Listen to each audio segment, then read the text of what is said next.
Exactamente. Muy bien, vamos a saludar al gran Pablo Rossi. Pablo, muy buenas tardes, ¿cómo va? ¿Cómo va? Buenas tardes para todos. Muy bien. Te tiro lo que está arriba y arranca por donde quieras. Crece la tensión con Colombia. Petro espera una disculpa oficial, pero Milei justificó los agravios. ¿Querés que arranquemos por ahí? Sí. A ver, no es fácil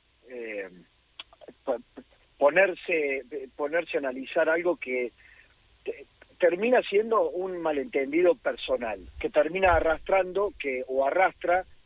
lo que jamás debería afectar, que sería la relación de dos estados.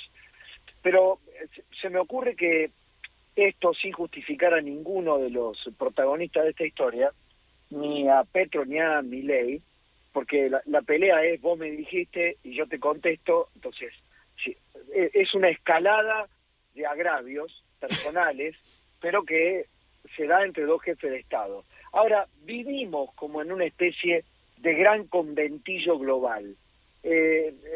Ya los buenos modos, las buenas formas, las maneras diplomáticas han quedado enterradas en el siglo XX.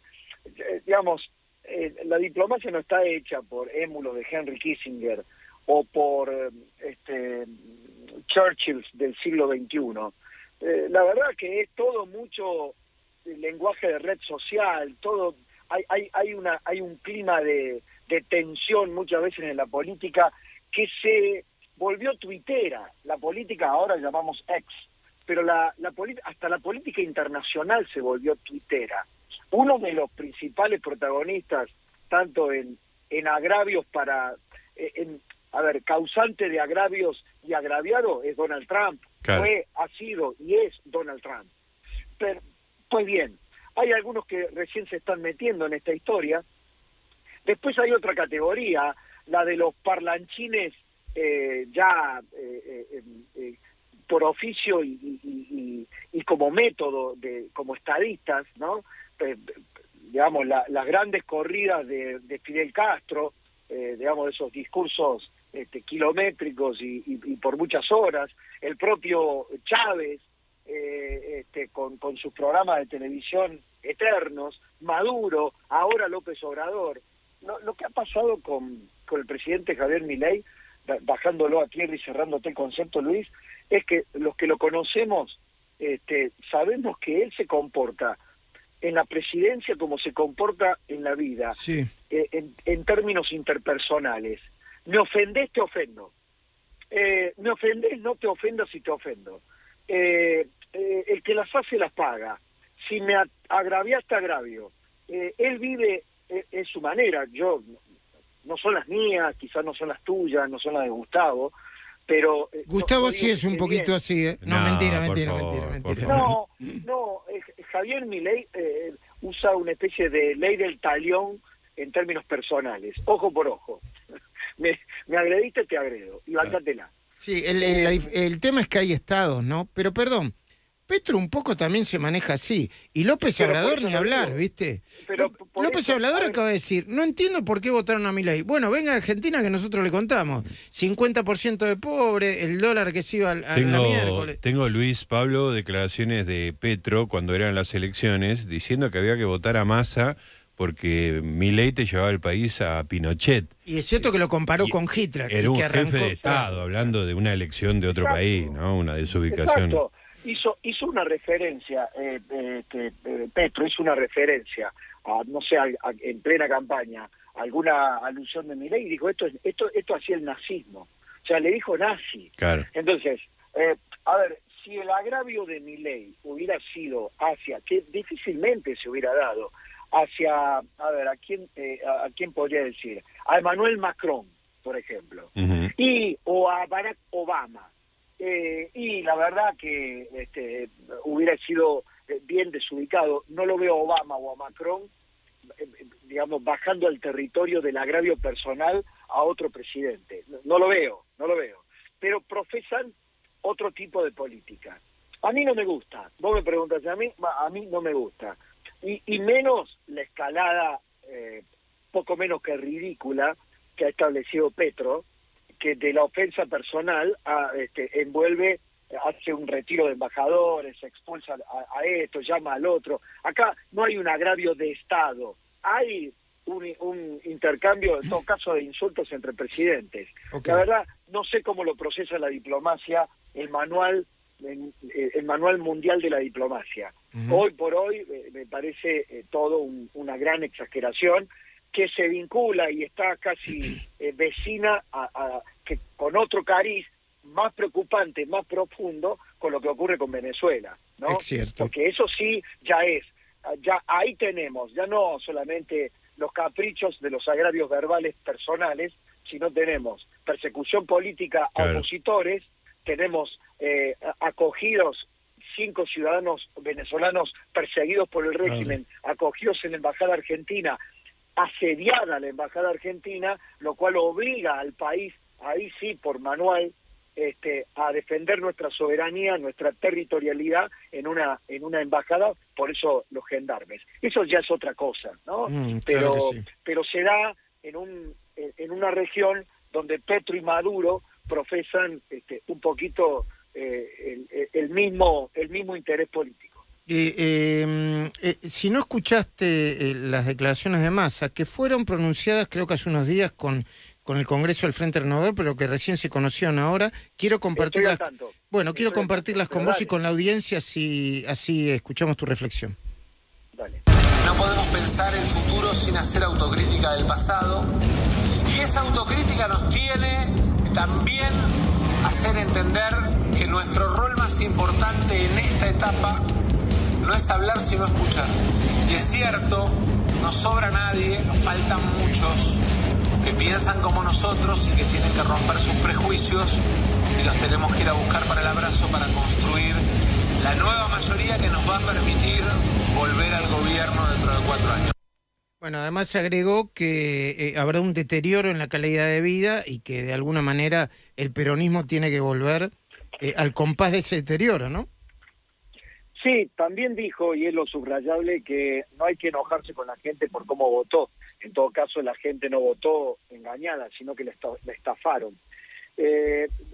Si a Massa le sumo declaraciones de Guado de Pedro, un tuit de Martín Guzmán, que dice que Massa creó más pobres que él, porque Guado reflexiona que se acabó la nafta, entonces Guado de Pedro le echa la culpa a Guzmán. Mirá, Luis, es un conventillo en un velorio, un conventillo en el velorio del PJ, y se tiran con las facturas, se tiran con los pobres. ¿Quién creó más pobres de todos?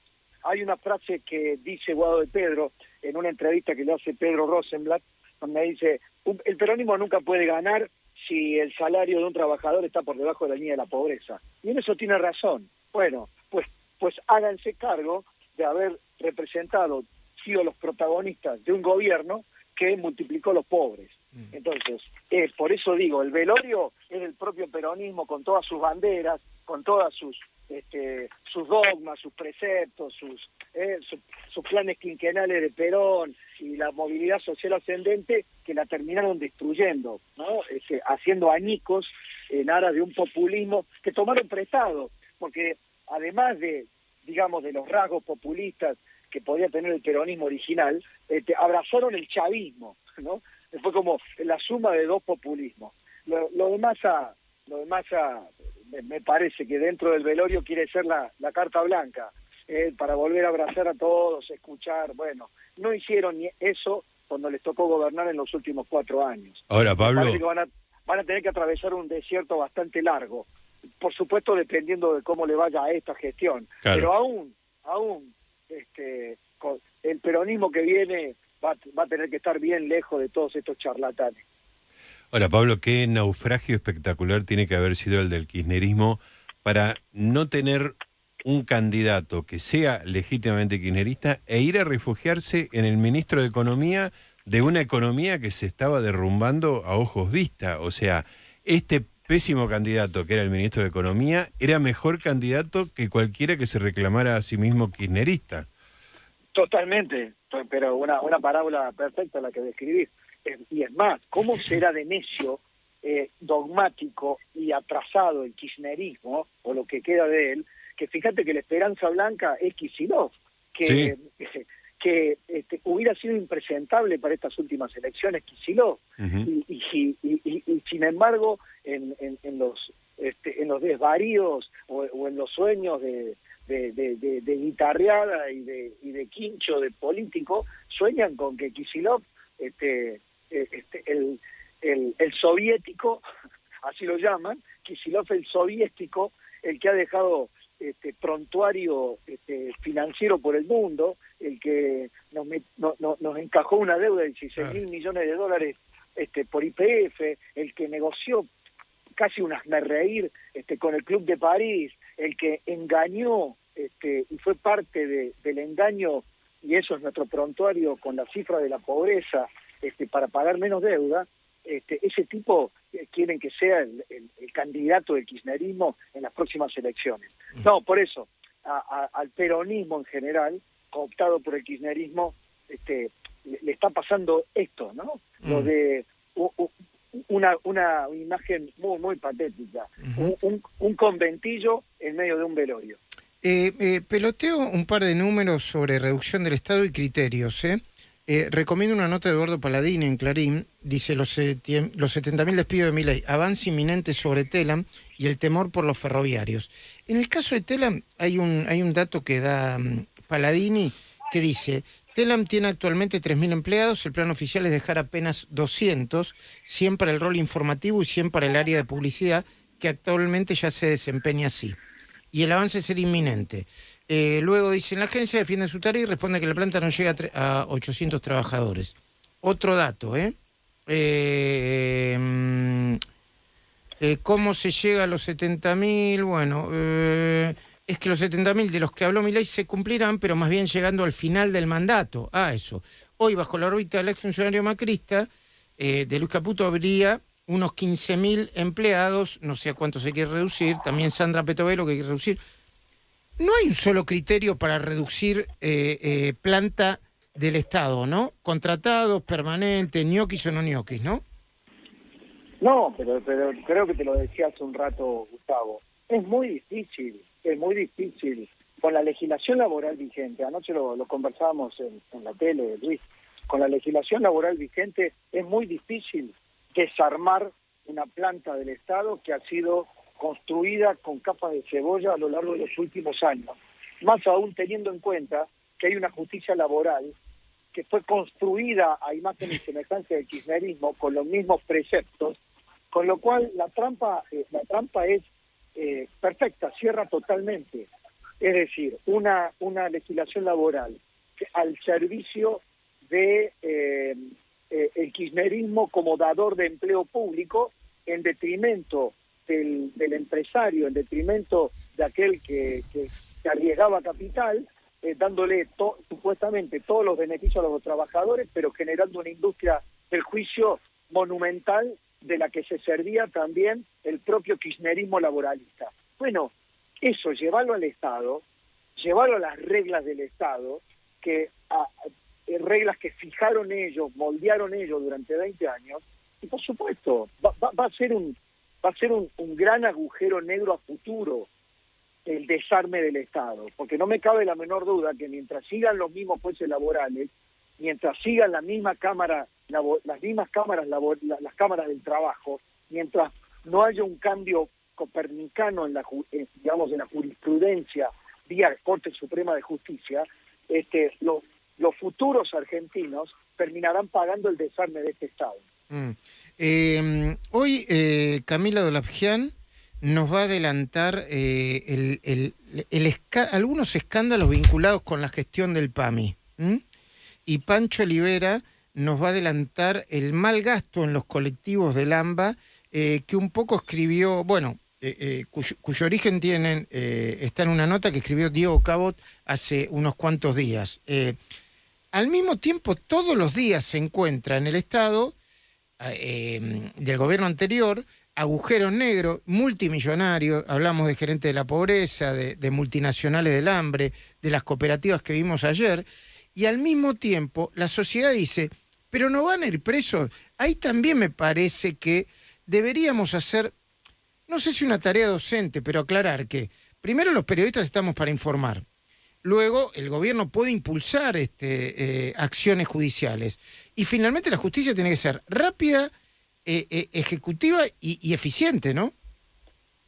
Sí, totalmente. Bueno, algo de eso pasó en los 90. Y vos lo sabés mejor que yo, Luis. Tanto se denunció en los 90 la corrupción menemista, tanto se denunció, y finalmente después los resultados fueron paupérrimos. Un juicio, un corrupto era juzgado después de 14 años. Recuerdo haberlo incorporado como un capítulo de Libertad o Barbarie en el año 2012, porque el cálculo que se hacía es que un corrupto tardaba, un juicio por corrupción 14, tardaba ¿no? 14 años. 14. Y con sentencia definitiva 20 y pico de años, decían, ¿no? Bueno, sí llegaba, ¿y qué llegaba? Entonces, generalmente la justicia llegaba cuando ya la sociedad había olvidado el rostro de los delincuentes. Cuidado que en estas revelaciones, por andanada que se están dando en estos días, no terminen cansando a la sociedad en algún punto o en algún término, si no hay un correlato de administración de justicia. Es decir, que todos estos que construyeron estas cajas negras de la política, que se sirvieron de ellas, paguen por ello. Sí, esta noche nosotros vamos a invitar además a una amiga de la casa, vos hablás seguido con ella, Pilar Raola, ¿no? Te la voy a dejar a vos esa, porque internacional y economía manejas bien, aunque también puedo hablar de la Argentina. Es una amiga, sí, que la quería Pilar, siempre es un lujo escucharla. Sí, Ujú. claro. Sí, hoy nosotros tenemos a Jorge Macri en la primera, bien. en hora 20, y después estaremos con Diego Cabot y Nacho Ortelli, haciendo una mesa periodística con los últimos datos que vayan surgiendo. Bueno, muy bien. Con Jorge Macri, uno de los grandes temas para hablar es, le están metiendo mucha fuerza y mucha energía a la seguridad en la Ciudad de Buenos Aires, ¿no? Con anuncios, con nuevas medidas. Está sucediendo eso, ¿no? Sí, quizás sea el rasgo más distintivo. Hay mucho reclamo de los porteños en varios aspectos. La gestión del PRO en la ciudad dejó siempre la vara muy alta y había muchas quejas por el deterioro. Me parece que por el lado donde está tratando de reconstruir esa imagen de muy buena gestión, Jorge Macri, tenés razones por el lado de la seguridad. Lo veo tuiteando bastante seguido sobre resultados que se están obteniendo en el plano de la seguridad. Nos vemos esta noche, querido Pablo. Dale, Luis, nos vemos. ¿Y cuándo? Un saludo a todos. ¿No te tomás ningún día vos de estos de... Yo me voy a tomar mañana en la tele, ¿eh? ¿Te dijeron? No sé, ya me dijeron y voy a estar las 2 horas. No, acá está. Bueno, te voy a deber una. ¿Cuándo te voy a deber una entonces? Tranquilo, Luis, tranquilo. Oh, no, cuando te dice tranquilo... Cuando te dice tranquilo te está con la facturando, libretita anotando, sí, Majul, 29 de marzo. Listo. Entonces la pasamos No. la pasamos a Vos sabés pérdida. No, tenemos un picaceso que nos está... Al picaceso que tenemos ambos le digo... No, y además tenemos la adrenalina de que nos está yendo muy bien. A Pablo le está yendo recontra bien y nosotros humildemente también, como diría Eduardo Feynman, ese programa chiquitito, ¿no? Y cuadradito, también nos está yendo muy bien. Querido Pablo, nos vemos esta noche. Sí, señor. Abrazos a todos. Saludos. Muy bien.